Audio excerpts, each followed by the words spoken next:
Today I would like to talk about psychic causality and that which goes beyond psychic causality.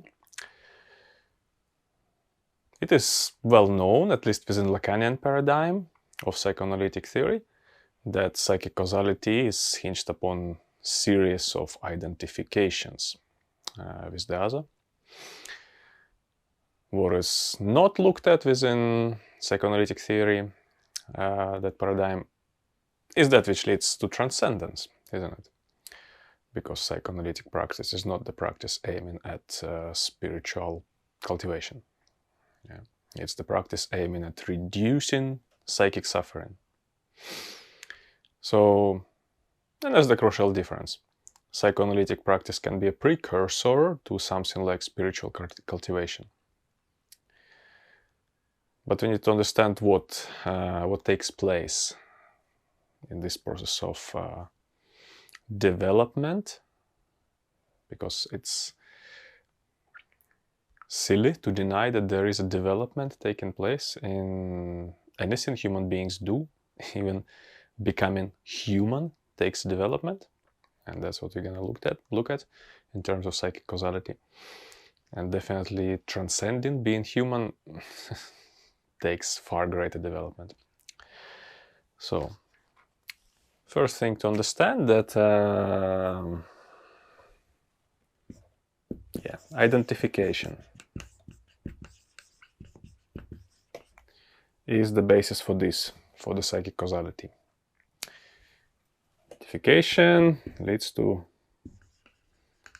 human. Transcendence. Transcendence implies, what do you say? Unhuman, not in a negative sense, or in a sense of devoid of humanistic qualities, such as compassion to fellow humans. It implies something else, and we look at what and how does it imply so. So identification is the basis for becoming human. Transcendence, or actually unbinding, is the basis for going beyond that which is human, beyond that which has formed human. So if you haven't been following these lectures, I guess that's what they are, you probably heard enough of what takes place in the human psychic becoming. Just what processes are involved in the formation of ego, in the formation of the subject, things like mirror stage, Oedipus complex, subjective structure, etc. So all of this definitely is a part of psychic causality. And we can go through it a little bit in brief. So, first of all, we have mirror stage, famous Lacanian enrichment of the field of psychiatry and psychology, and definitely psychoanalysis, and many other fields and disciplines, whether they are within, I don't know, cultural theory or sociology or continental philosophy, etc. Mirror stage definitely has a great contribution Lacan made. And what mirror stage implies is that we do become man in the image of the other. That's not just an image, but so-called imago of the other. The other is at stake, the other is there. Paternal other, carer other, whoever it is. The other as a rival, the other as a sibling. What takes place is some kind of incorporation of that image, either via specular image, or via auditory, for those who are blind, or tactile way. The image of the other is incorporated at one, and one's own motor control is based on that image. Motor control. Before acquisition of the imago, there is no motor control really. There are intensities. The body is a mass prematurely born. That's what human beings are. We are useless when we are born, literally. We cannot take care of ourselves, no way.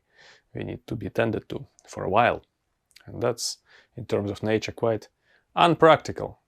Without relying on that which transcends nature to a certain extent, we are able to survive. So, by adopting that image, that visual, auditory, tactile perception of the other, in incorporating it into oneself and alienating in that image, one puts at bay the inchoate intensities of the real body, such that they can be manageable, can be coordinated, can be brought into some kind of unity. And this is the crucial word with the mirror stage, is the totality. Totality or unity of the body is attained through that. Structures like ideal ego, ego ideal, and superego, then following further alter ego, are formed on the basis of this totality. Totality is pretty much equal to ideal ego here, isn't it? Why? Well, because the totality grasped of the other is perceived to be me, myself. Let's stick with the example of specular identification. When the nascent individual sees their reflection in the mirror, it is grasped as, ha, this is me. And then, when the other looks at that individual, loving other, parent, whatever, caregiver, and affirms that, yes, this is you, this is my baby, look at my baby, this is my baby, look at yourself. This gives basis to ego ideal. That way in which the other sees me. Yeah. So now we have two-sided this reflection, from the mirror, from the other, boom, forming this totality, reinforcing this totality. Yeah. Then there are definitely the drives, and drives are going to disrupt this continuity of the ideal ego, ego ideal. In order to control this disruption, superego is installed, and the superego then cancels out the drives, manages the drives. You can express your sensuality this way and not that way. That's it. However, drives persist and in the roundabout way give rise to alter ego. That's it in a simplistic terms, without going into things like whatever, jouissance. That's that. Alter ego is that portion of oneself which is identified with the drives and arises as a reflection of the drives. So all of that stems from the mirror stage, yeah. So what are all these four things? What do they amount to? Well, that's quite easy. Having been divided to so many parts, what we're gonna encounter is intra-psychic tension.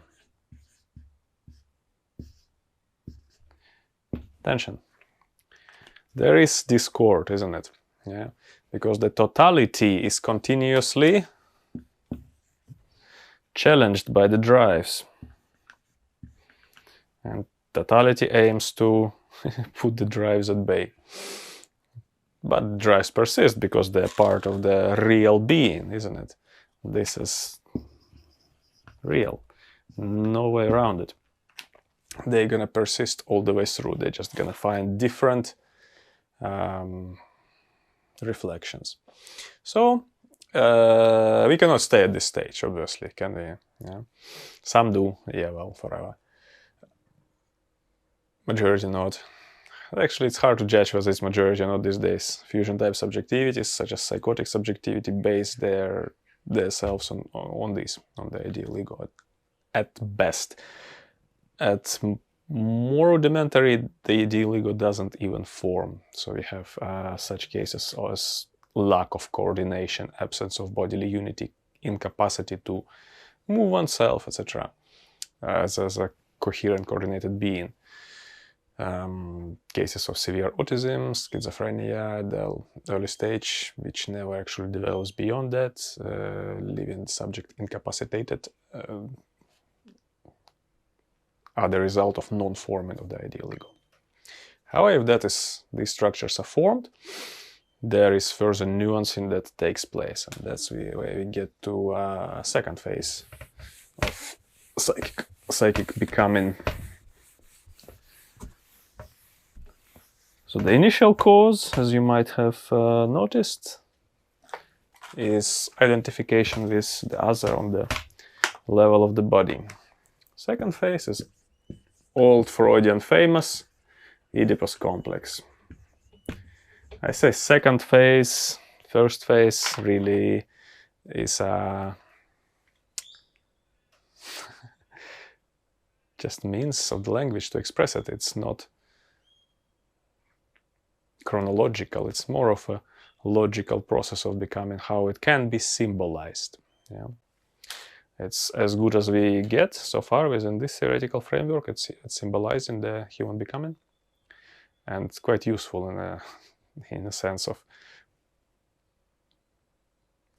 creating some kind of theory out of experience of being human, I guess.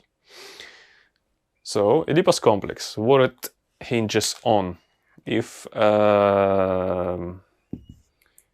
the previous phase there was a subject, there was the other, and there is this interrelationship that's taking place between them. Subject takes the specular image of the other, incorporates it. Yeah. As an Oedipus complex, we introduce the third party. Yeah. So there is a triangulation that takes place. Third party in this sense is, well, we already encountered a glimpse of it through the ego ideal. When the ratifying glance of the other affirms the image received from the mirror, from elsewhere, from the tactile or auditory identification, ego ideal or the voice of the other affirms it, giving rise to ego ideal perception of oneself through the eyes of the other. That's the first instance, rudimentary instance of that, which later on will become name of the father. And that instance is precisely that, the third instance of triangulation, the so-called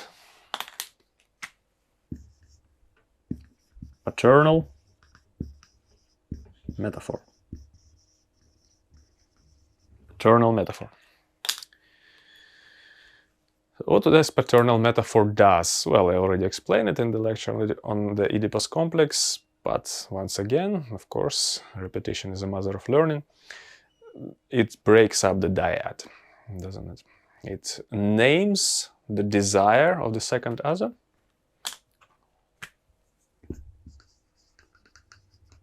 Naming mother's desire. What's the first function? Second function is introducing lack. That's the major one, lack. Introducing lack. Yeah.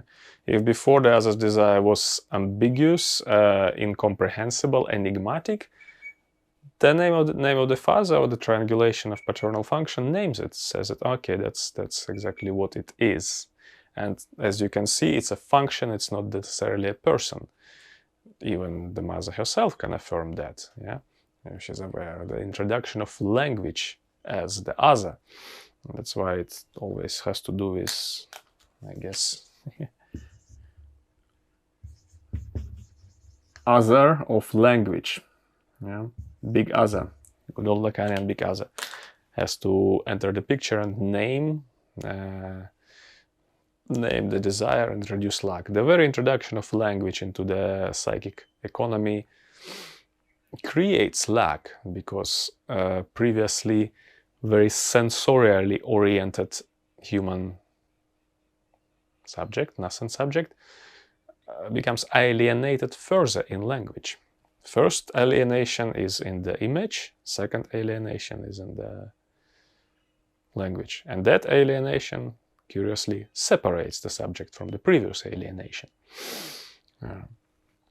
Because once image is named, it's no longer enigmatic and no longer totalizing. And that's the function which comes out of introduction of lack. It's nuancing totality.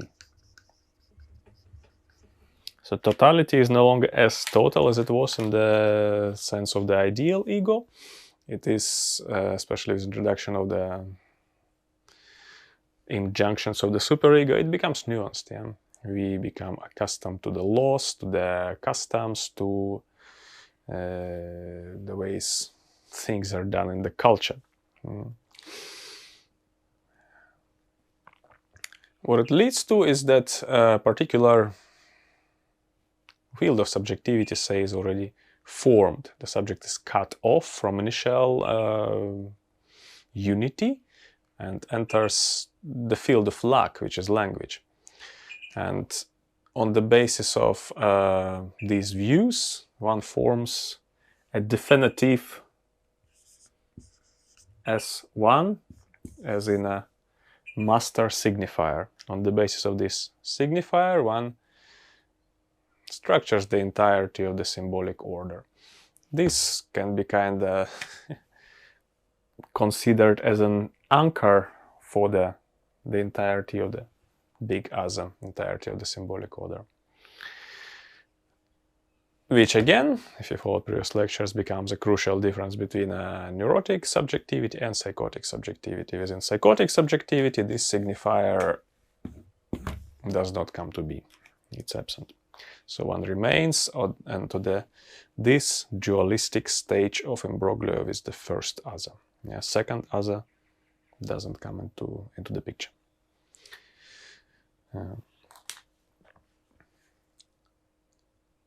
And it takes place in various forms, isn't it?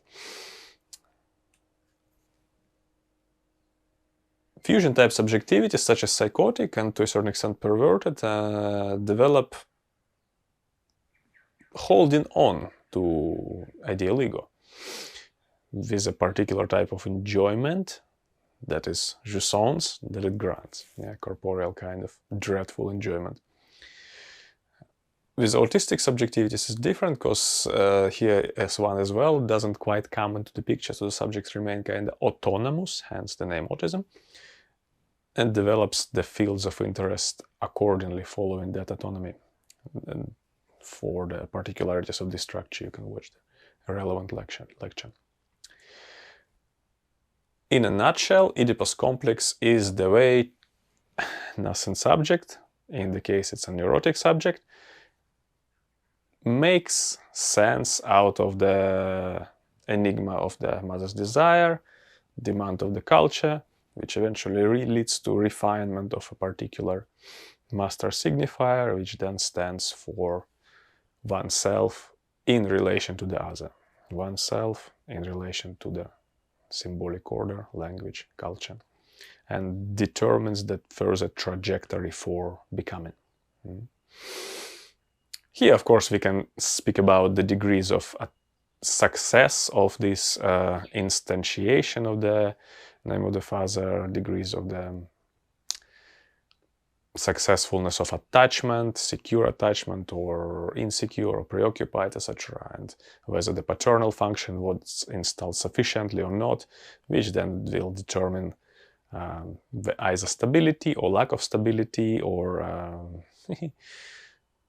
particular kind of psychopathological symptom which this particular neurotic subject will exhibit. Again, it's crucial to remember that within the psychic causality, there is no such thing as normal. Yeah, normal, gone. Forget normal. It's psychopathological at best if not enough of this has been installed within neurotic subjectivity, we'll have actual pathological, accompanied by that which is covered by subject of trauma, various somatic phenomena which resist being put into language, that need to be dealt with on the somatic level. And again, even if they're dealt on the somatic level, they don't disappear, because their origin is psychic. Right. Well, consider that Oedipus complex has taken place. One has become separated to a certain extent from the second other, the luck has been introduced to the psychic economy, the totality has been nuanced, then we're off to a next stage. How we call it? Ordinary development, yeah? Again, within psychotic or perverted or autistic development, it will be different. Third, we can say that there is a castration complex going on.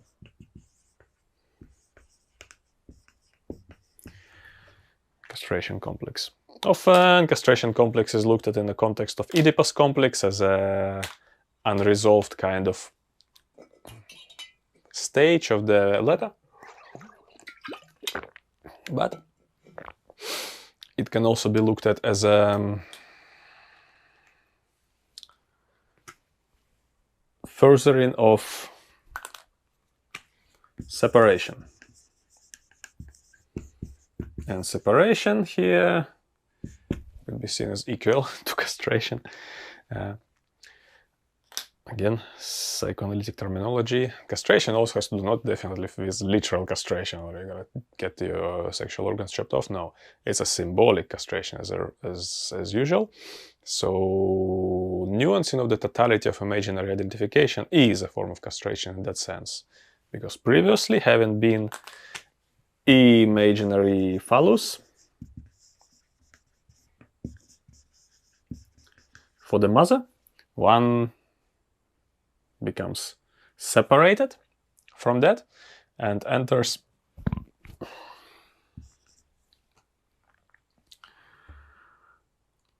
I guess language and law,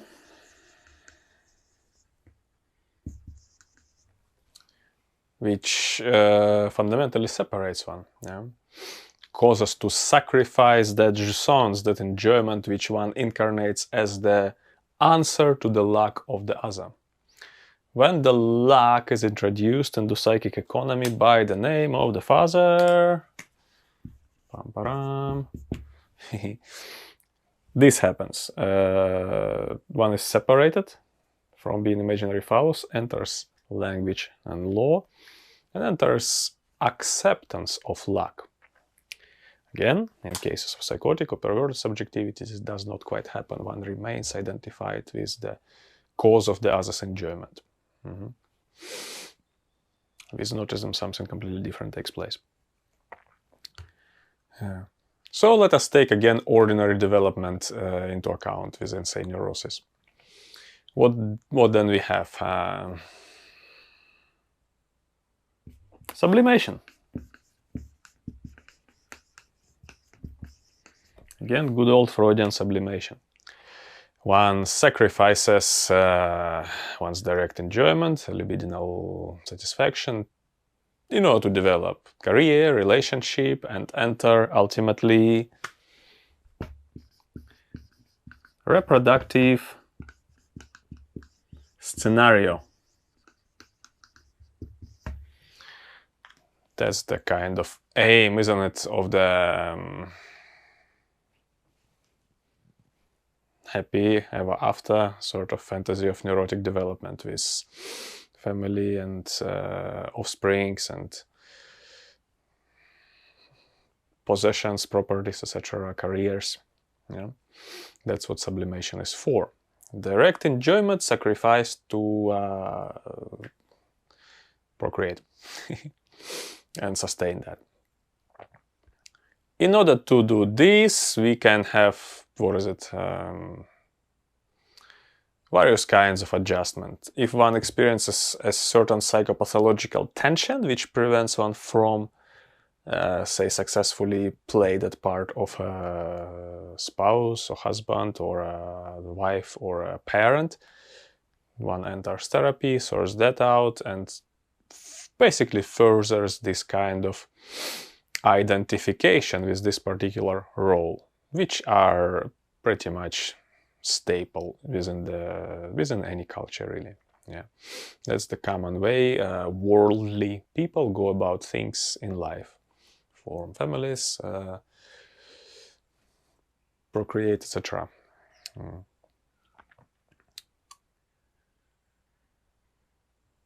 But that's not really, especially these days, not really majority, I would say, actually. Yeah. So if we take into account subjectivity such as maybe perverted, where that one remains identified here at the level of imaginary fouls, what takes place is regulation of jouissance, yeah, by means of a perverted law.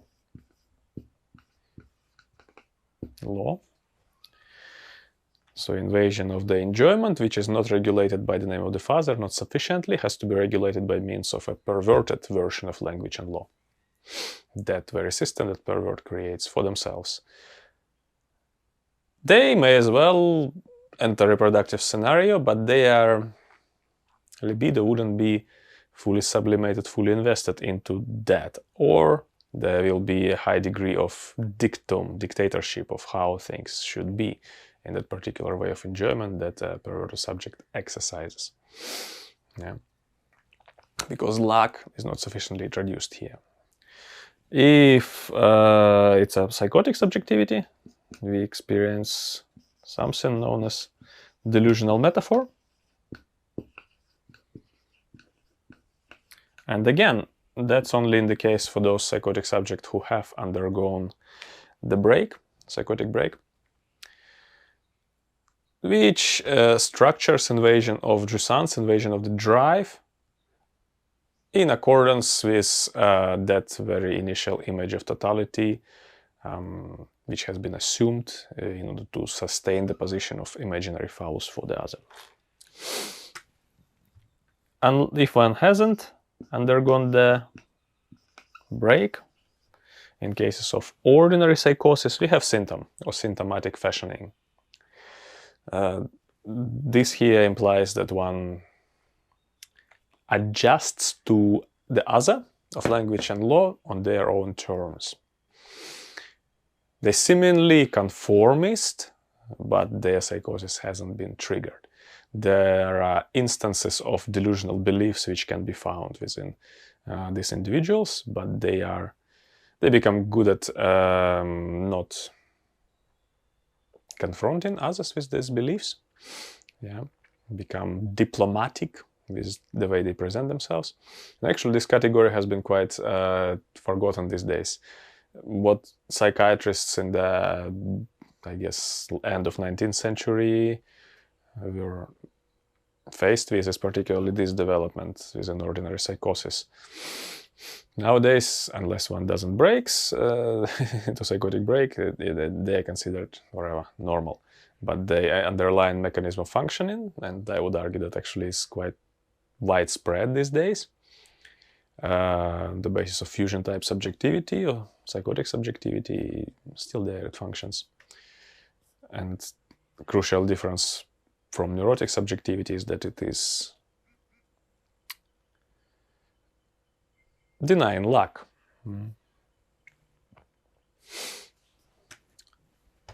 We have as well autistic subjectivity, where synthetic other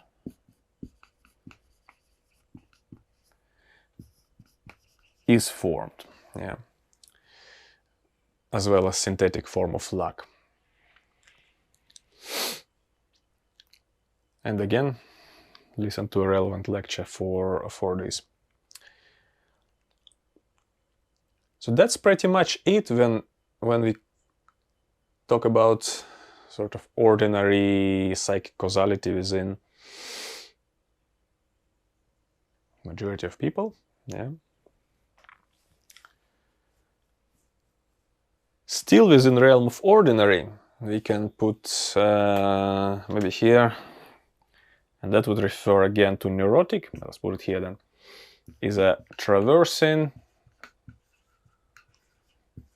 of fantasy.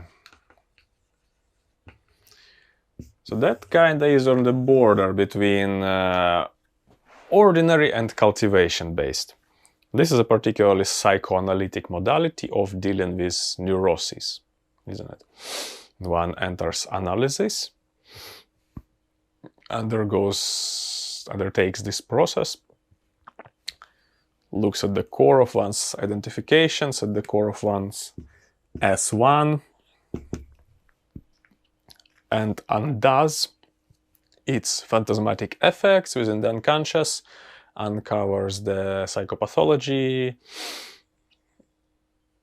and brings knowing where previously automatism, automatic unconscious functioning was. So that's as far within the so-called, I guess, normal, natural, neutral, again, in the brackets, one can go. This is considered to be kind of like a pinnacle of the process of separation, yeah? Both this and this. Because not many people really in life, unless they undergo analysis, gonna touch upon that intensity of separation, intensity of clear knowing that whatever I have perceived as myself is actually a form of construct. Yeah? This process leads one to that well-known Lacanian no subject maxim, that eventually all these structures and their way of managing themselves are phantasmatic constructs or causative constructs. They brought about by certain causes, developed by certain causes, leading to certain effects, and they eventually exhaust themselves.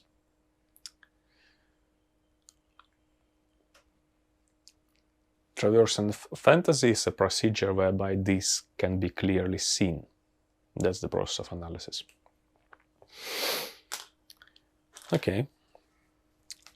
So, now what if one does not, or even doesn't matter, follow by the path of analysis, and definitely, or maybe even does, follow by the path of neurotic, perverted, psychotic, or autistic fashioning, but instead enters the cultivation process. And by cultivation, I imply spiritual cultivation.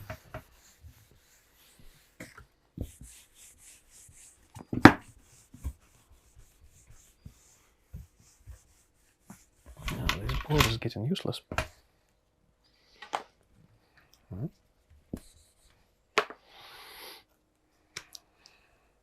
Let's stick with our numbers. If one enters the process of cultivation, the whole different story unfolds.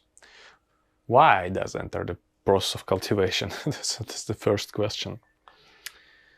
Different reasons. First reason being that perhaps one has seen the lack clearly. As in Buddhist terms, we can say it knowing dukkha, knowing suffering, or having insight into dukkha, being exposed by dukkha in various ways. Perhaps in the early life, one has been exposed to a death of a loved one. Yeah? And it has strongly affected one. And not everyone who has experienced death of a loved one would even be open to this, to spiritual cultivation. Something else should take place. Something like, I guess, certain degree of insight, certain psychic and mental process which would lead one to a stage of disillusionment, or to the stage of deep inquiry, deep questioning as to how and why things are the way they are. Or, another way, one is broken open by love. Yeah? Or one has deep experience of samadhi, deep experience of stillness, from the perspective of which afterwards the ordinary process of life, neurotic, psychotic, perverted, autistic development paths, adaptation to society, whatever it is, career, sublimation, seem to be odd to follow. Whatever it can be. In one way or another, one sees that the matrix of existence is questionable or not fitting one, and that's not to be confused with the symptoms of ordinary psychosis, whereby one also sees that something is wrong with the world. But that's from the different source. It's from the source of underinstatement of paternal metaphor. And spiritual experiences of a different order, experience of disillusionment is of a different order, not out of the order of lack of symbolization, but out of the order of insight. Yeah? A revelatory kind of experience. So these are the few reasons that come to my mind now. Anyhow, if one does choose to enter the process of cultivation, we can speak about, at first, 3 regulations. 3 regulations. What are those? First, body. Regulation of the body.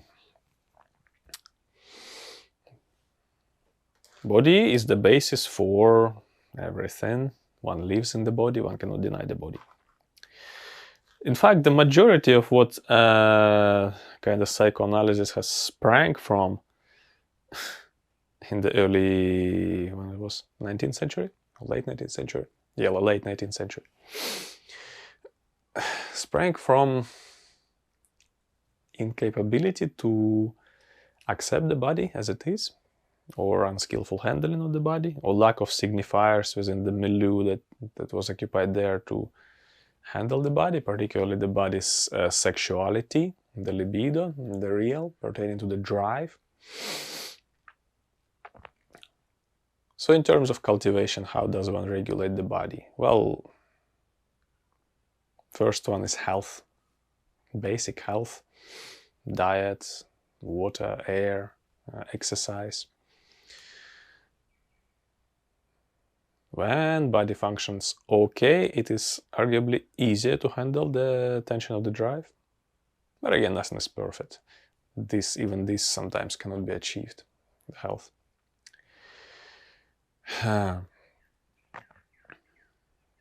Handling of the drive, obviously, is the matter of symbolic naming, receiving the signifiers from the other, which can name this corporeal tension, give it place within the order of language, within the order of culture. Yeah, and ultimately it's acceptance. And I should put here, it's the very first one, acceptance. Acceptance of that which is, the way carnality functions in human beings. Not labeling it as sin, not trying to suppress it. Acceptance. Yeah. Sexuality ought to be accepted. It's just a normal part of life, that's it. When people go the other way and try to overemphasize it, that becomes excessive either. Trying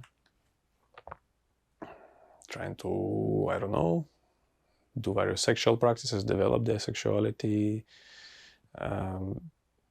Oftentimes it leads to deviance. That's why we have so much of this emphasis in the contemporary culture of the images of the human body, of erotic images, etc., pornography. That's going a bit too far on the spectrum. Sexuality, first of all, is accepted as just a normal part of life. So that's that. So psychoanalysis was dealing with people whose, I guess, sexuality was not answered correctly by the other, and there was difficulty on that level, and that gave birth to psychoanalytic praxis, somewhere on this crossover between the body's drives and the prevailing medical religious paradigm in Europe. That particular instance of accepting sexuality as just is was not there. Thanks to that, we have psychoanalytic theory these days. For cultivation, or for the cultivators, it's, yeah, obvious and exactly. It's just ordinary part of life. So we have that. Then we have, I guess, health of the body, just basic health. Then what else we have? Exercise. Yeah. And here, if we follow modalities, say Taoist or Buddhist, there takes a little bit something more than just fitness, basic fitness, yeah. Particularly for the cultivators who are on the far end of exposure. What sort of physicality does one look to develop on this level? Well, it's the physicality in the real, isn't it? Capacity to handle this body under any circumstances. Mobilize, stretch, coordinate this body, develop martial prowess, develop capacity to overcome obstacles, to swim, to crawl, to climb, to fight, to be versatile, isn't it? To be graceful at the same time, yeah. And all of those kind of feed into each other. Again, if we want to deal with some of the heavier end of psychic phenomena, such as trauma, actual pathology, what's at stake there? Well, it's the injury to ideal ego, obviously. Yeah? Ideal ego becomes, well, it's unable from the outside, but with trauma it becomes revealed that ideal ego is unable to provide a refuge for the subject. So the subject ought to find the refuge in the real, to develop real capacity to coordinate oneself. And that's the coordination which is different from coordination vouchsafed by the mirror image, by the specular identification.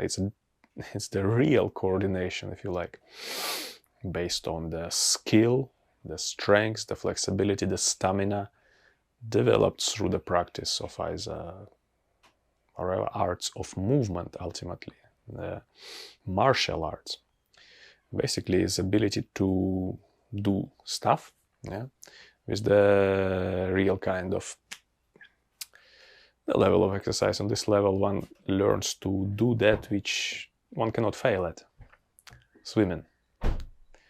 The only way to do it is to swim, otherwise one drowns. Things like parkour, if you're familiar with that, art of overcoming obstacles, developed in France in the 90s. You either jump over the obstacle, overcome the obstacle, or you don't, or you fall. Yeah.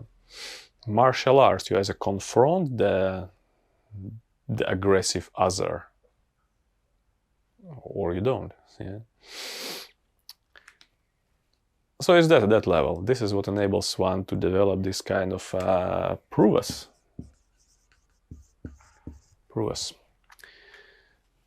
Capacity to be, to move, to articulate myself independent of the ego. Independent of the way ego has been formed as ideal, ego or ego ideal. Movement in the real. That I would consider the prerequisite for cultivation to be fulfilled. And definitely within the program embodiment of real, this is being taught. So that's it, the body needs to be sorted. Second is energy. Qi.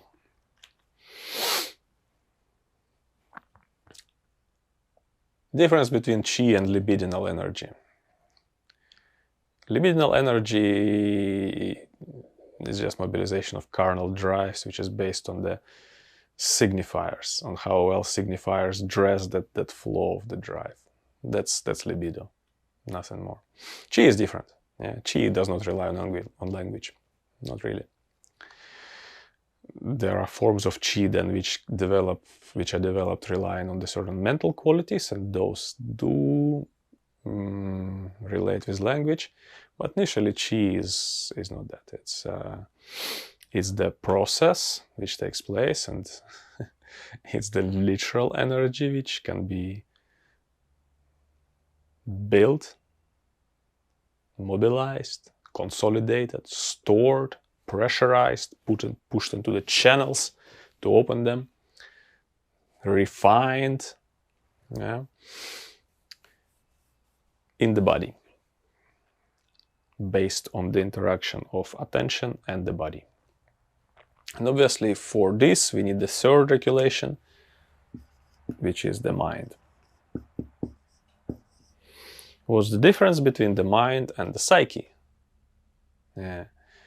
Well, again, psyche is a subdivision of mind, perhaps. That particular subdivision which has to do with the intention. Yeah, kinds of intention, subconscious, unconscious, and all the signifiers which has been put there, either suppressed or isolated or rejected altogether. That's psyche. Yeah.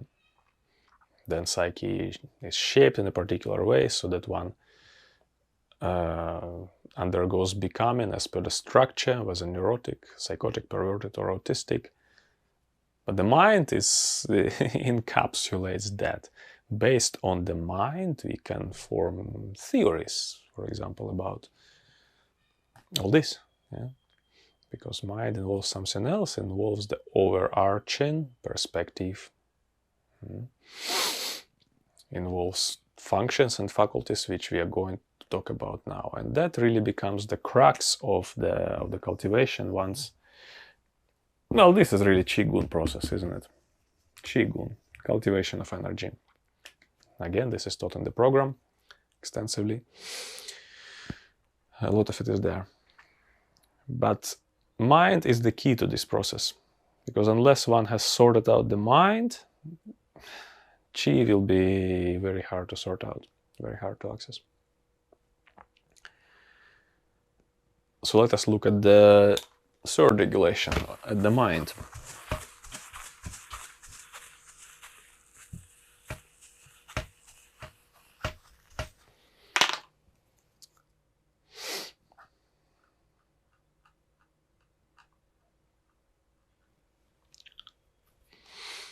Mind, as much as anything, has to do with development of mental qualities.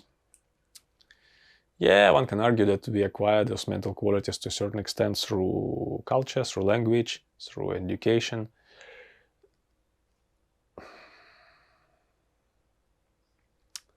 I would argue that they only become relevant when we have actually made conscious decision to follow the path of cultivation, or have experienced that is inspiration to cultivate, to develop faculties which are sufficient in order to touch beyond conventional, beyond the conventional psychic causality, beyond. So what are those qualities? Number one, morality. Morality, perhaps not so popular these days, because we are all about freedom, the expression, and yeah, I agree. One is to have one's own personal moral code to follow.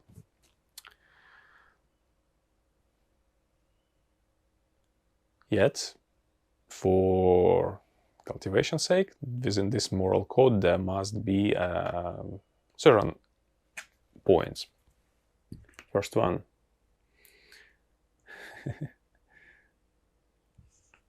Abstaining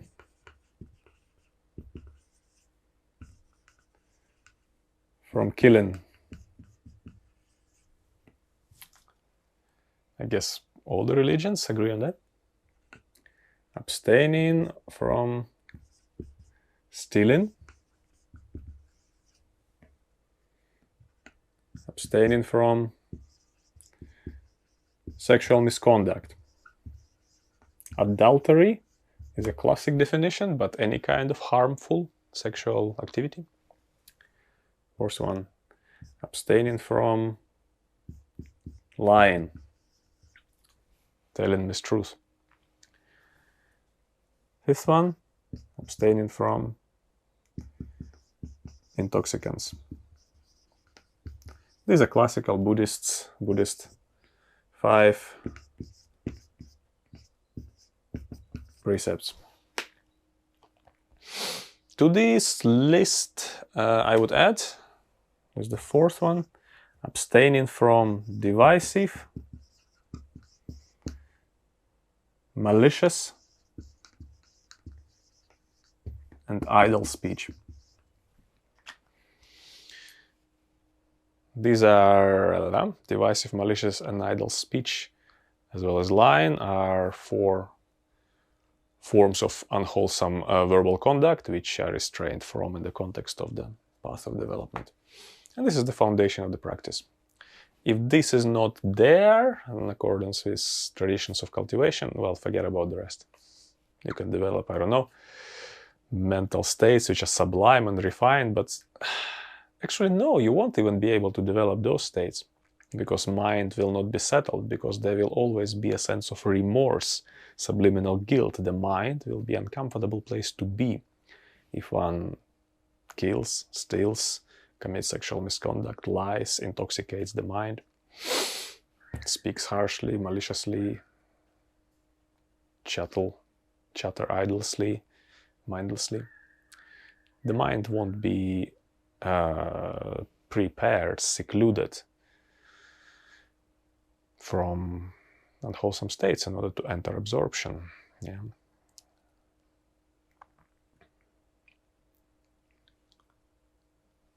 That's major.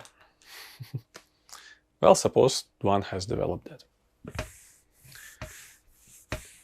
Then what do we have? Sense restraint. Restraining of the senses. When the object comes into field of awareness, either through eyes, through hearing, through touch, through taste, through, what else is there? Smell, or through the mind, a thought. One does not engage with the object, one does not discriminate the qualities of the object, one does not discern details of the object, one simply non-grasps the object. That's the restraint of the senses. What is it needed for? Light within. Bring in the light within. Without this, again, forget about spiritual cultivation. Why? Because mind and body are not spirit. They are to be ignored, at least, yeah, if one wants to attend to the spirit, or regulated, and that's all this about, because it's impossible, really. Only very skilled people who have already previously regulated their mind and understood the body can ignore the latter two. Yeah. Third, contentment. Contentment must be there. Everything is met with insignificance and acceptance. And here I'm talking all phenomena. Good, bad and ugly, within and without, having to do with oneself, one's loved ones, the others, the distant, unknown ones, the terrible things which happen in the world, the terrible things that happen to oneself, the good things that happen in the world, the good things that happen to oneself. Contentment. Yeah. It's not a sociopathic cold indifference. No, one does not kill the emotions, one does not make oneself numb. It comes through discernment. Fourth, Satipatthana, or 4 foundations of mindfulness.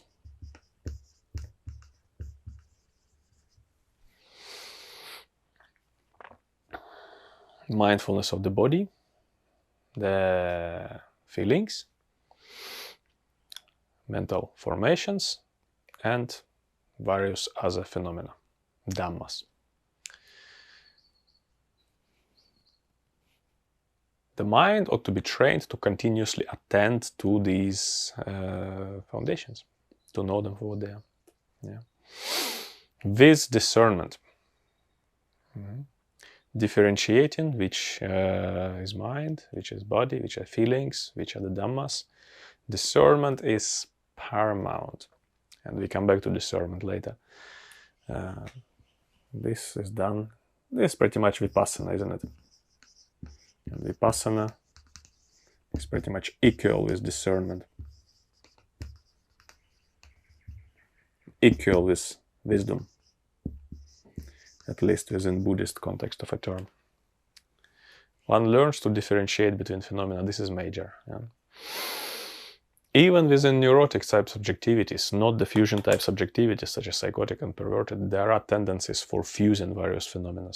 It is especially self-evident when people talk about certain totalities. Well, first of all, it stems from totality, from the ideal egoic identification, which tends to blend everything together. Yeah.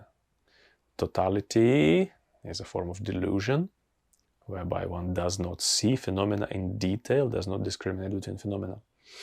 So the totality, in this sense, is a hallmark of delusion. We can point it out. Totality, again, there's no harm of putting equalness here, is a hallmark of delusion. Why? Because sense of totality acquired from the other's image and desire unifies the body on the basis of imaginary. Yeah? The initial fragmented state of the body without organs, inchoate, disorganized body becomes organized by means of an image, but that image is a delusion. Yeah? Any image is a delusion, is a form of fabrication of the mind, which we believe into, which we fall for. On the basis of discernment, in accordance to Satipatthana, one breaks it back again, breaks it down. This is so that we can develop the bread and butter of cultivation.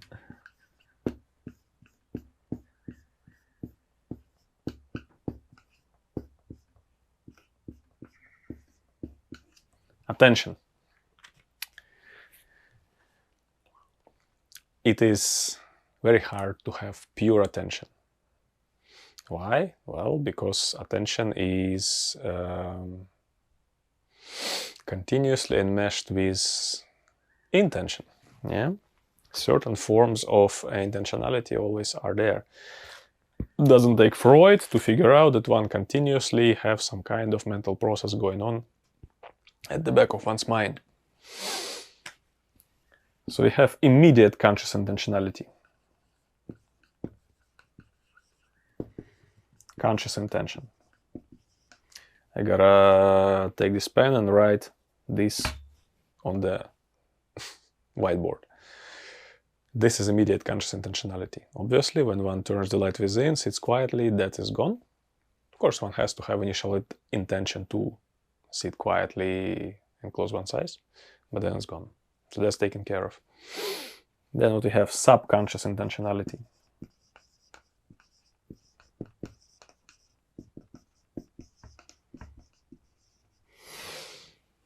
Here we talk about the wide range of things which have to do with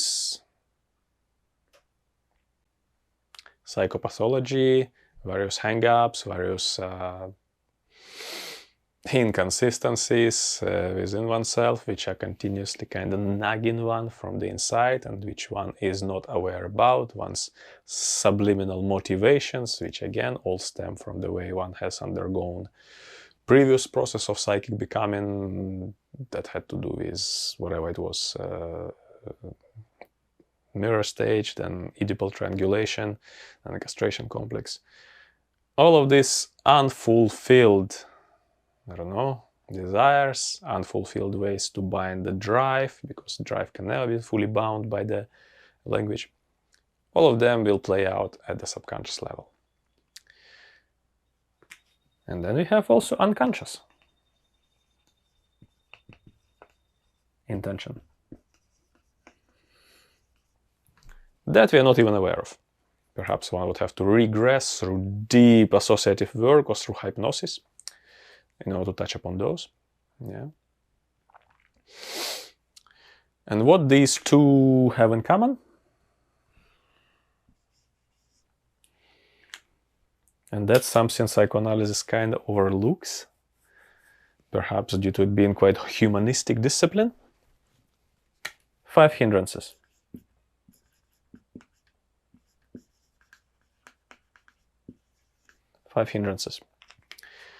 Obviously, the content of one's drive tension is these hindrances.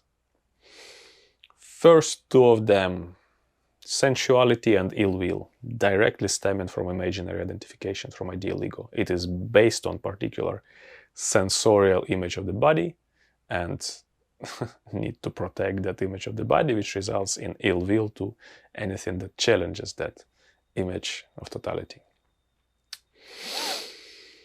Second two hindrances are restlessness and remorse. That's one hindrance. And the fourth one is lethargy and torpor. Once again, to me, they are causation chain. From ill will, negativity, one experiences to the others and acts upon in towards others. One then experiences remorse and restlessness due to karmic results of this unwholesome action coming back to one.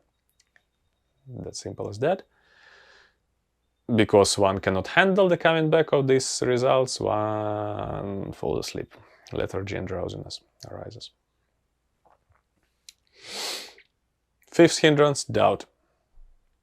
Doubt in the capacity of this method, or this method, or this method, or the previous method of morality, perhaps to restrain one's sensuality and one's ill will through keeping the precepts. Doubt arises in regards to validity of this practice. One can see it left, right, and center when one works with deeply deluded people, psychotics, who have constructed delusional metaphor. Because in them, one sees directly that, how hindrances arise in their psychic experience, in their monologues, because psychotics don't ever have dialogues. They always just insist on their own line, on their own delusion. Because, as Lacan famously stated, they love their delusion as they love themselves. Their delusion are themselves. Their only function is delusion. As a content of delusion constantly arises jouissance, which is dressed up in these hindrances. Like if you remember, identification of the psychotic person is based on the ideal ego, which is not nuanced. Hence, the only basis sensuality of the totalizing image, which needs to be then protected via ill will to anything that challenges that sensuality and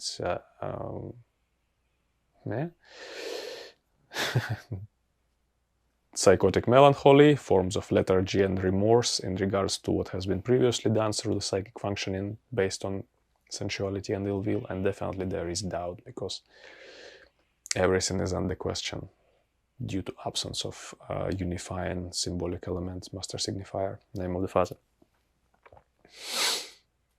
Within neurotics, these elements are also present on a lesser contingent scale, but they determine these two kinds of intentionality. Remember, intentionality is that which happens, that's that which is done. So we can say here, all these are, that doesn't look like a bracket, sorry, doing. Some kind of doing. Something is being done in the mind. Either consciously or subconsciously or unconsciously, the doing which we are not aware about, it takes place. Some kind of process takes place. So the mind is not still. Attention, on the contrary, is non-doing. And that's what we strive to develop via all these qualities.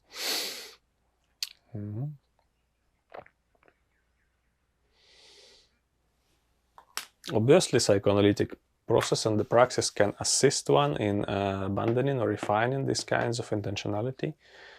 That is definitely can be done. But often it's done without such assertiveness, unless one goes for a training analysis, as it is done within the spiritual cultivation area. Yeah. I forgot 1, 2, 3, 4, 5, 6. 6. Parami. Again, not necessarily done within psychoanalytic context, but within the context of spiritual cultivation. It is done deliberately. One deliberately develops parami, which are virtues. Classically, we have 10 virtues. I can't be bothered writing them all down. They're generosity, morality, energy, patience, renunciation, loving kindness, resolution, equanimity, compassion, wisdom, and truthfulness. These virtues are like tuning forks which put the mind in a particular state of wholesomeness so that it can better gather, better unify onto stillness. And that's definitely helps us with the 7th. That is calm abiding. Remember, we are still talking about mind, the 3rd regulation of the mental qualities. So we have that. Calm abiding involves deliberately resting the mind onto an object with an aim to cease mental proliferation. That's that. Obviously, we have the kinds of unconscious intentionality and subconscious intentionality which gonna stay in the way. Obviously, we gotta have hindrances there. We gotta have so-called mental defilements or kilesa, which is an umbrella term for all kinds of unwholesome doing within the mind. That is taken care of with calm abiding only temporarily. But we need this even temporarily in order to have some kind of basis for work, isn't it? Because without even the ability to temporarily enter stillness, which is like a rock that suppresses the grass of defilement from growing, we don't have even any temporary refuge. You're constantly under exposure of the doing of the mind. And you can see it right, left, and center in the world. People are trying to run away from the activities of their mind. If the subjective becoming is not being done, what's being done is escapism, either into the altered states of consciousness, into drugs and alcohol, into the sex, into Netflix, into partying, into what else people do, some kind of hobbies, anything that allows one to shift the mind from the habitual activity of doing, which continuously is involved with mental defilements, and to switch it off somehow. Calm abiding is not that. Calm abiding is a practice of skillfully unifying the mind onto an object. Within different traditions, there are different ways to do it, and there are many ways, which of course I do teach in the program. The pinnacle of calm abiding is jhana. Jhana, or absorption.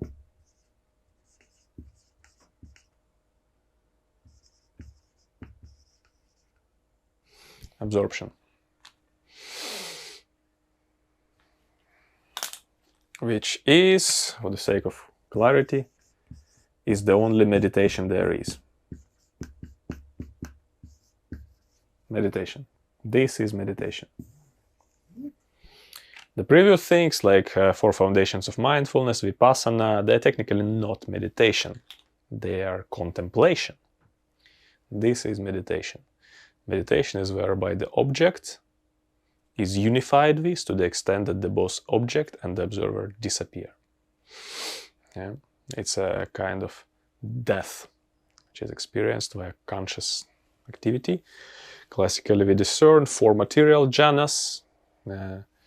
First jhana, rapture and pleasure born from withdrawal, sense restraint, withdrawal from sensuality, accompanied by directed and sustained thought and evaluation, that is, bringing the mind to an object and sustaining it there. That's it. Second jhana, rapture and pleasure born of composure, unification of awareness, free from direct thought and evaluation. Each stage of jhana, one of the factors falls away. Yeah. On the second jhana, sustained thought and evaluation falls away. Only rapture and pleasure, born of sustained thought and evaluation, remain. In the third jhana, rapture fades away. One remains equanimous, mindful and alert, sensing pleasure with the body. One has a pleasant abiding. In the fourth jhana, pleasure is abundant as well as stress is abundant.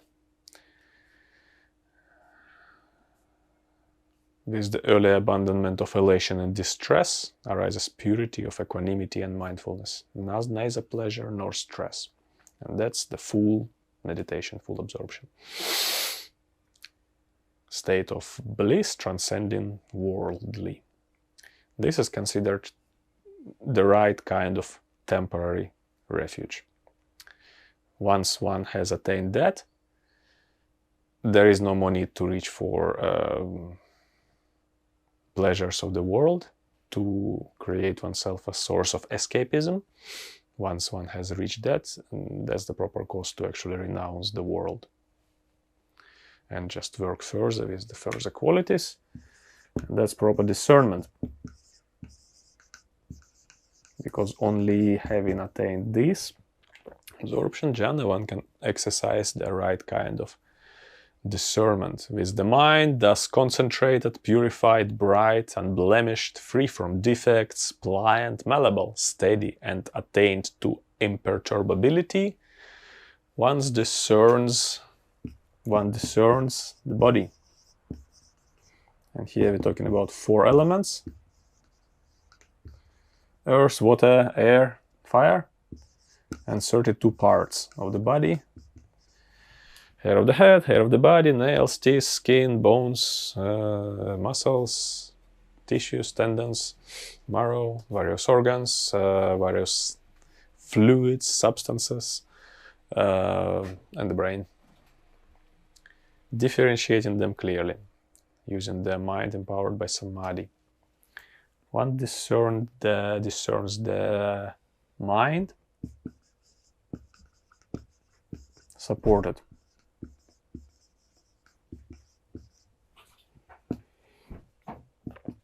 As well as the mind unsupported. As well as the mind released.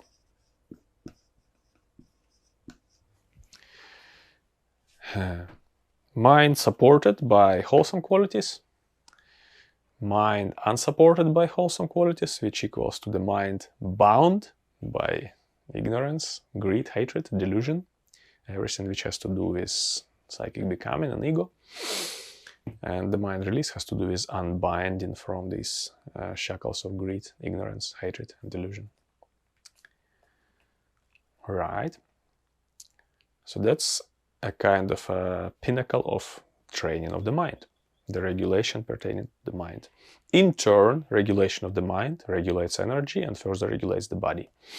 Energy becomes unified, upright, and unbounded, non-dependent on even things like food and sleep that much.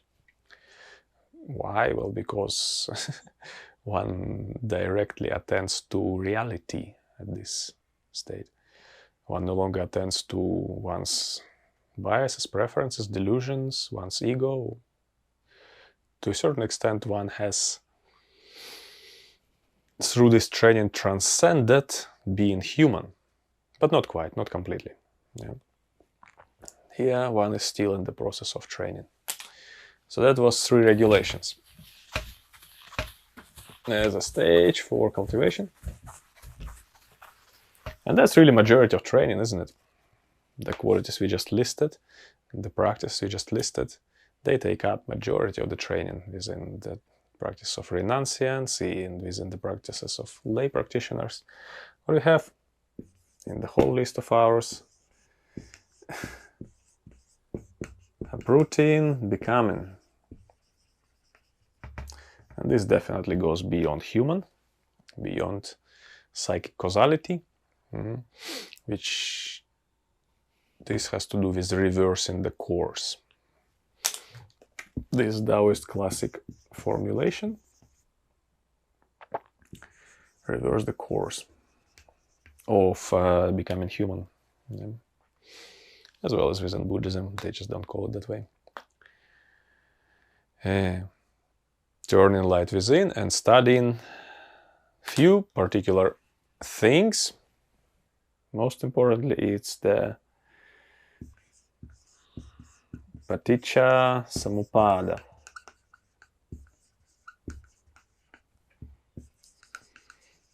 Dependent origination. The law of conditionality, the law by which ego comes into being. The law by which human comes into being. Yeah. Studying that process deeply, using the mind and energy and the body empowered by samadhi in order to penetrate this process in one's contemplation. Thereby abandoning three kinds of becoming. Sensuality based becoming. Then we have, what else? Existence based becoming. This definitely flies in the face of reproductive scenario and sublimation, normal kind of type of lay people existence, because however wholesome it is, it's still based on craving. And the third one is non-existence based becoming.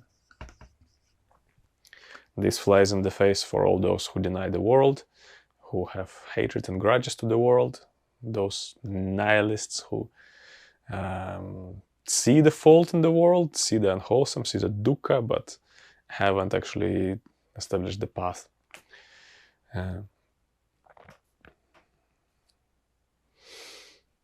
We can roughly correlate this sensuality-based becoming with imaginary identification, with becoming of ego. Existence-based becoming we can identify with the drive, with just libidinal urge to become, to procreate, to live happily ever after, whatever. Non-existence-based becoming we can roughly identify with the death drive, craving for non-existence. I guess remorse, discontent-based craving. So obviously, having uprooted this, we are approaching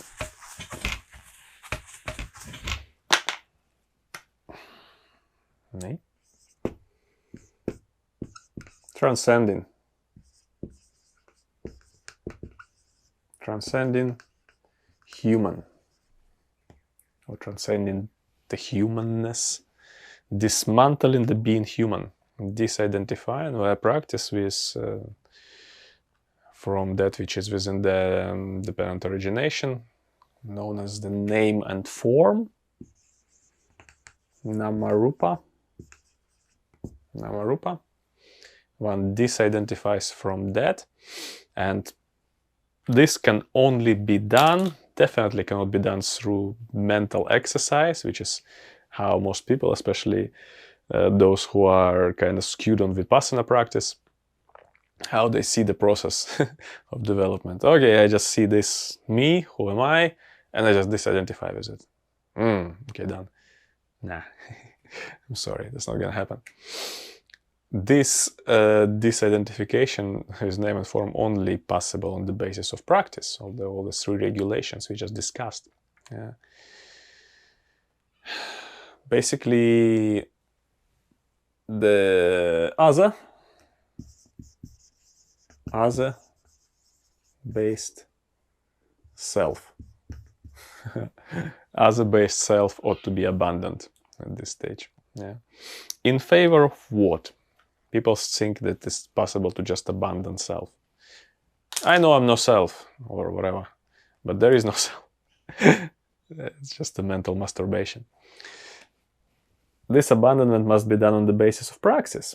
And that's the reliance or refuge in practice, refuge in parami, refuge in mindfulness, refuge in jhana, refuge in vipassana, consistent basis of the practice. Yeah. Refuge in prana, isn't it? Prana, jhana, chi, they all have to be developed there. Yeah. On the basis of this refuge, one can transcend name and form. Well, for one who has done so, human limitations are abandoned. So here we can talk about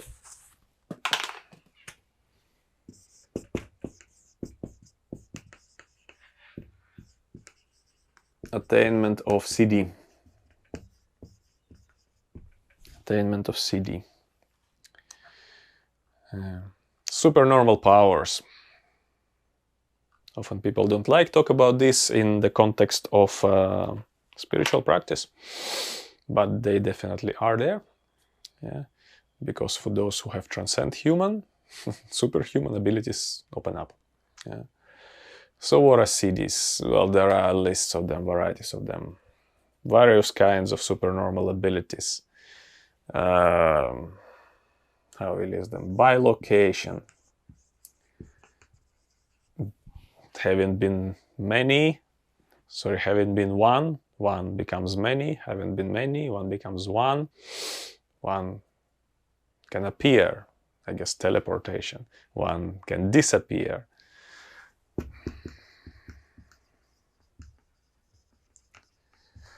One can go unimpeded through walls, ramparts, and mountains, as if through space. I guess going through meta. He dives in and out of the earth. That's I'm reading now from the sutra.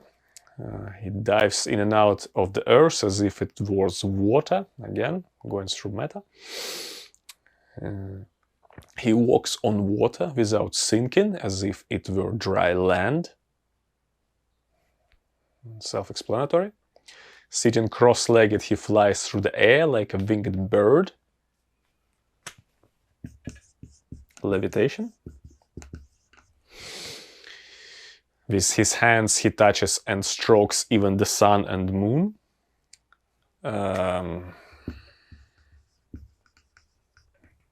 Astral projection, perhaps. He exercises influence with his body, even as far as the Brahma worlds. And that's something else. That's that's more akin to teleportation, but on the level in between the realms, because Brahma world is a different realm from the human realm. Yeah. Inter-realm teleportation. These sorts of fun. Okay. This one series of CDs. There are many others actually. One listed by the Buddha. Clear audience. Ability to hear sounds, both human and divine, irrespective of distance. Mind reading. Ability to know the minds of others, know awareness of others. Knowing the minds imbued with passion, aversion, or delusion. Knowing the minds restricted, scattered, enlarged, unenlarged, excelled, unexcelled, concentrated, unconcentrated, released, unreleased. Ability to know the state of the other mind directly. Recollection of past lives. Ability to recollect one's own past lives, knowing the transmigration with the detailed modes of being in that particular incarnation. Knowing passing away. And transmigration and reappearance of beings. This is the ability to see into, to know the transmigration of beings in accordance with their karma, which realms they arrive to after their demise. Heavenly realms, or hell realms, or animal realms, or asura realms, or ghost realms. And that's actually clairvoyance, isn't it? Ability to see that, ability to see into ghost realms or hell realms, etc. So that's CD. A marker, essential one on the path of cultivation, but not a final one. The final one we call quite unequivocally final realization. Final realization. Or they also say ending of outflows. Ending of the outflows. With the mind unified, pliable, expanded, empowered by samadhi, one discerns Four Noble Truth, discerns dukkha, its origin, its cessation, and the path leading to cessation. Then one discerns three outflows: their origin, their cessation, and the path to their cessation. And the outflows are sensuality, once again, see it reappears everywhere, becoming, and ignorance. So one sort of goes in a reverse order, seeing into the roots of sensuality, how it pushes one into becoming any kind of sense object impinging on the field of awareness, causes one to become into that sense object, to start a line of thread of thought which lead one on a certain path of becoming. The ego is one of such objects impinging on the field of awareness constantly. Hence it's so difficult to actually exit samsaric becoming. And it's all based on ignorance, on initial incapacity to know oneself as fragmented body, which is devoid of any kind of pleasant abiding or even permanent abiding. The trick is that the consciousness, upon descending into the body, into the womb, into the embryo, appropriates it for the secure and permanent abiding entity. Why? Because of this initial ignorance, initial bewilderment of consciousness. So through the practice, one trains the mind to be a refuge upon itself, so that the mind is able to turn back upon itself and see these processes and to end them. And that's considered to be a titanic effort, actually, to end the outflows, because they are so ingrained. They're what this existence is based on, isn't it? Final realization. Once the outflows are abandoned, birth is ended, the holy life is fulfilled, there is nothing further to this world. Having realized that, one, well,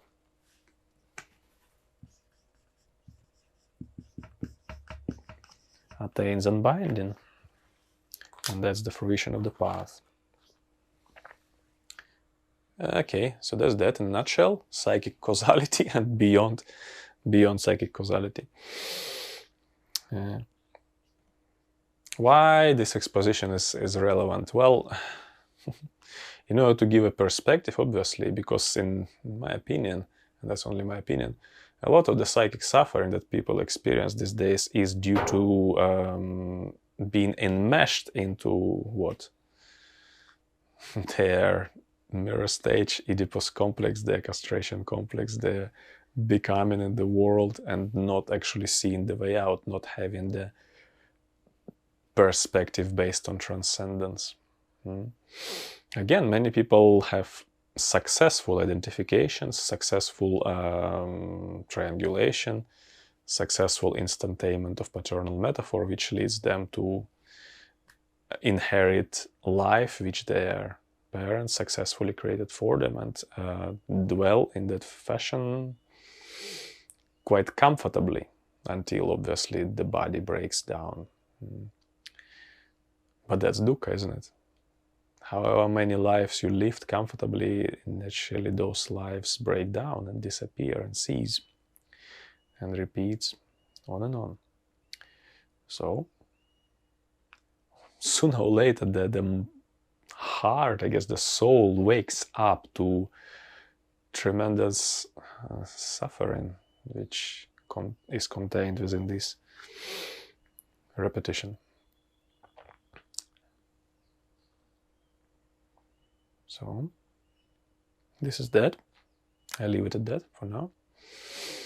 More, of course, lectures and details of how this process unfolds and can be found. Thank you.